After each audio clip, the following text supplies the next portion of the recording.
আমরা পুরো জাতি একসঙ্গে স্মরণ করছি এমন একদিন যা এদেশের ইতিহাসে গভীর ছাপ রেখে গেছে। 5ই আগস্ট শুধু একটি বিশেষ দিবস নয়, এটি একটি প্রতিজ্ঞা, গণজাগরণের উপাখ্যান।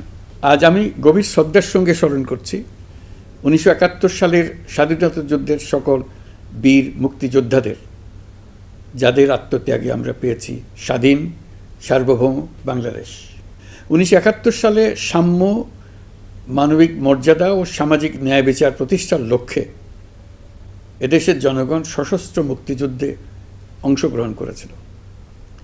লাখো প্রাণীর বিনিময়ে একটি স্বাধীন রাষ্ট্র প্রতিষ্ঠা হয়েছিল।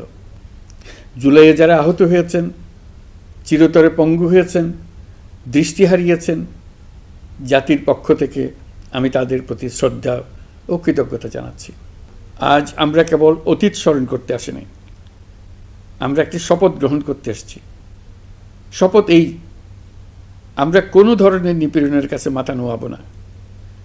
আমরা প্রতিষ্ঠা করব একটা জবাবদিহিমূলক, মানবিক, গণতান্ত্রিক এবং বৈষম্যহীন রাষ্ট্র, এমন রাষ্ট্র যা সবসময় জনকল্যাণে কাজ করবে।